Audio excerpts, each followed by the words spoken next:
If you try, only two things can happen. What are they? Succeed or fail. If you succeed, you do more of it. If you fail, you learn from it, get smarter, and try it again. So you cannot lose by taking action. You can only lose by not taking action. Do you feel like making that cold call? No, you don't. Do you feel like doing that third set of reps? No, you don't. Do you feel like having that hard conversation? No, you don't. Do you feel like ending this relationship, whether it's in business or in your life, that is sucking you dry? No, you don't. We make decisions based on our feelings, and that is robbing you of joy and opportunity. And it is blinding you from the fact that how you change your life is one 5-second decision at a time, one push at a time.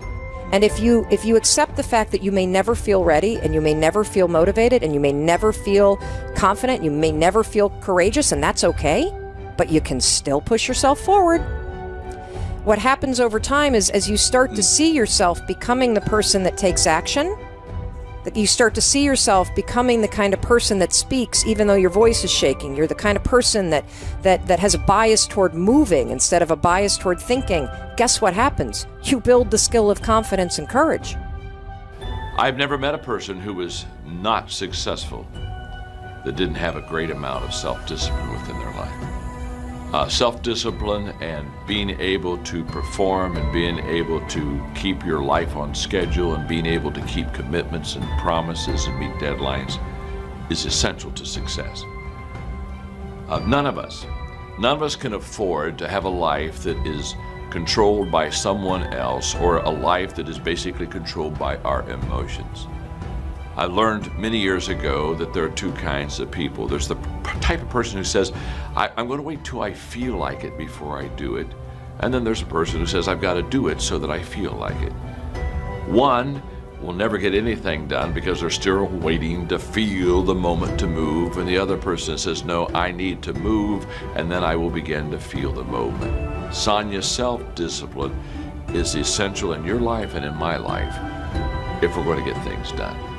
So self-doubt, worry, procrastination, overthinking, analysis paralysis, fear, those are all thinking patterns that are habits. One of the most important things that I want people to understand is that you're actually not a worrier. You have a habit of worrying. Big difference. You're not a procrastinator. You have a habit of procrastinating. Big difference. And when you understand that any behavior pattern, whether it is a thinking pattern, like you doubt yourself all the time, or you get trapped upstairs noodling everything and you can never get started, or whether it's a behavior pattern like you drink too much, or you snap at your kids, or you micromanage your team. Every one of those behavior patterns and thinking patterns can actually be interrupted and replaced using science. There's a daily practice like priming. If you don't do that, if you get up and you just have no discipline whatsoever, you get no value of anything. You know, diets don't work when you don't do them. Exercise doesn't work when you don't do them. But most of the people have some experiences that they want to shift. And once you shift those things, your whole life changes. But life is constant growth. My life isn't here because I went to one seminar one time and now my life is fit for life. I work out, I train my mind, I train my body. It becomes a lifestyle. It's not just like you're depending upon somebody else. I'm not here to become somebody's guru. I'm not here to give them a gift. I'm here for them to open up their own gifts. And that's really what my work has been.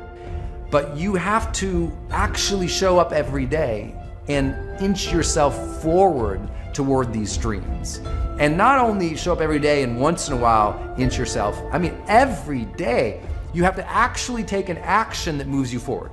Not just research, not just thinking. Look, the power of intention is great, but without any initiative, it's dead, right? A dream is great, but without any movement, it's dead. You have to be moving towards every day. You can send an email every day, you can make a call every day, you can write something every day, you can create something every day, you can contribute something every day, but it has to be daily, otherwise it will never become actualized. The highest performers in the world didn't get there because they were lucky.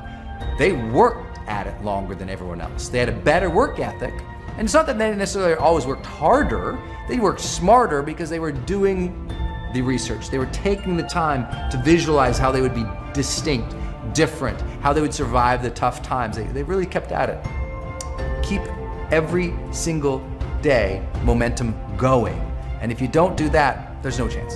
There's a 5-second window between the instincts, the shoulds, the urges, the inner wisdom, the things that can change your life if you listen to it. You've got a 5-second window from the moment you feel that instinct to move. And if you don't, your brain is actually designed to kill it.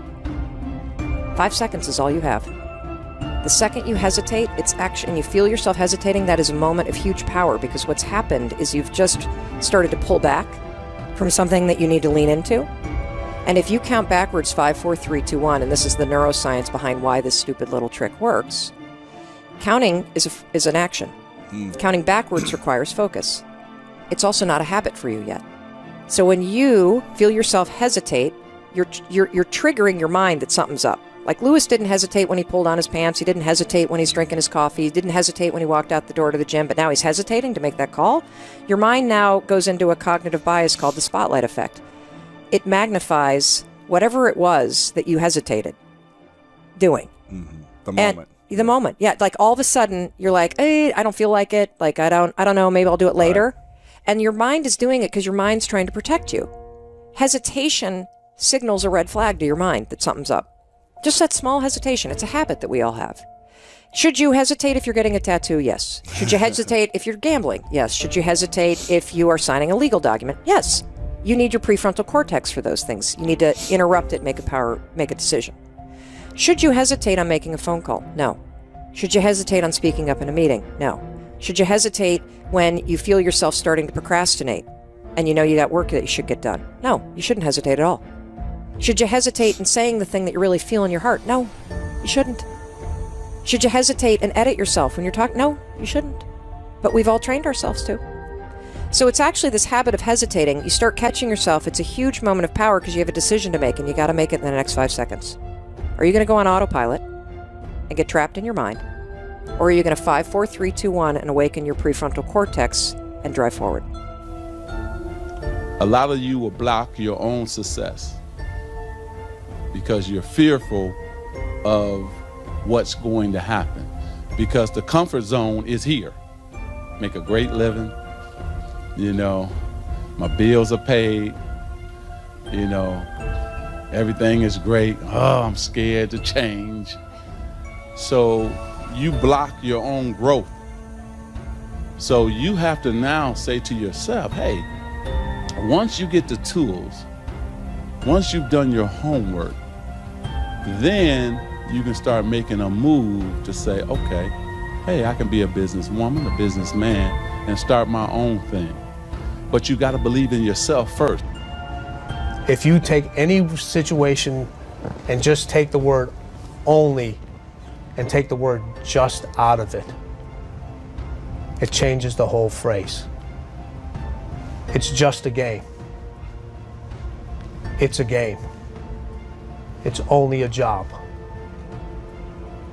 If you feel like this isn't only a job, before this interview is up, I advise you to get up and leave right now. Because there's somebody else who'll fill this seat up and take that job and turn it into a career. Be careful of those words, trap words. I'm just going to smoke one cigarette. That shows you their preparation from a mental standpoint of how weak they really are. My true feeling is this: no matter who you are, no matter what age you are, no matter the time in your life, if you have a dream and you have the drive, you can make anything happen. I think my imagination has always kept me going, you know what I mean? It's like, just imagine myself collecting awards. Just imagine myself, getting big parts. Imagine myself working with the greatest actors. My imagination was the one, when you not overthink it, but you just kind of like, yeah, man, I see myself driving that car one day. And I get that, you know what I mean? That's part of my inner magic, is that actually, if I can see myself doing it, I could probably do it. When you try something new, it probably won't work. When you try something new several times, it probably won't work. And the turning point in my life came when I would hear good ideas, and I was so eager to be successful in selling. I would run out and try the ideas, and they wouldn't work. I'd try a way of getting an appointment or answering an objection or closing a sale. It wouldn't work. And my natural response, and I think just to be disappointed. And then I realized nothing works, at least the first few times. So I decided I would try a new idea 5 or 10 times before I passed judgment on it. I would not just try it once and quit like most people do, and that changed my whole life. It was a turning point in my life because I realized from then on, if you've got a good idea and you've got a good goal and you want to double your income and improve the quality of your life and you have to try new things in order to get new results, it's not going to work the first time. So say, well, that didn't work. Try something else and try something else and try something else. Now, if you try, only 2 things can happen. What are they? Succeed or fail. If you succeed, you do more of it. If you fail, you learn from it, get smarter, and try it again. So you cannot lose by taking action. You can only lose by not taking action.